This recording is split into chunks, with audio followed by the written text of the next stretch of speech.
Hello everyone, কিভাবে আপনি unlimited Gmail account খুলবেন। আপনি দুই একটা জিমেল অ্যাকাউন্ট খোলার পরে আপনার সামনে ঠিক এরকম ইন্টারফেস চলে আসছে, ভেরিফাই ইউর ফোন নাম্বার। আপনি আর জিমেল অ্যাকাউন্ট খুলতে পারবেন না বা খুলতে পারতেছেন না। তো কিভাবে আপনি একটা ডিভাইসে আনলিমিটেড জিমেল অ্যাকাউন্ট খুলবেন, আজকের এই ভিডিওতে সমস্ত প্রসেস দেখিয়ে দিব। একটু স্কিপ না করে আজকের এই ভিডিওটি সম্পূর্ণটাই কন্টিনিউ করুন। তো চলুন বেশি কথা না বলে আজকের এই ভিডিওটি শুরু করা যাক। আর হ্যাঁ, অবশ্যই আমাদের এই চ্যানেলটি সাবস্ক্রাইব করে রাখবেন, ভিডিওতে একটি অবশ্যই লাইক করবেন। তো চলুন বেশি কথা না বলে আজকের এই ভিডিওটি শুরু করা যাক।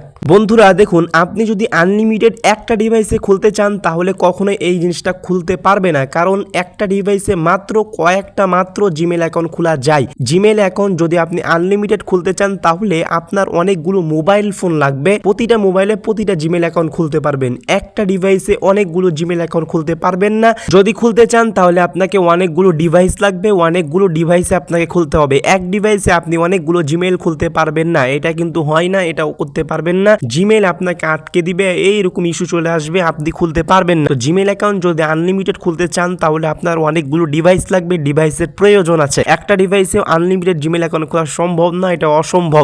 জিমেল আপনাকে খুলতে দিবে না। তো অনেকগুলো ডিভাইসে চাইলে আপনি খুলতে পারেন, একটা ডিভাইসে এটা ভাই কিন্তু সম্ভব নয়। তো আশা করছি বিষয়টি জানতে পেরেছেন, বুঝতে পেরেছেন। এই ভিডিওটি দেখে একটু উপকার হলে ভালো লাগলে আমাদের চ্যানেলটি সাবস্ক্রাইব করে রাখবেন, ভিডিওতে একটি অবশ্যই লাইক করবেন। দেখা হচ্ছে পরবর্তী একটি ভিডিওতে। সকলে ভালো থাকুন, সুস্থ থাকুন, আল্লাহ হাফেজ।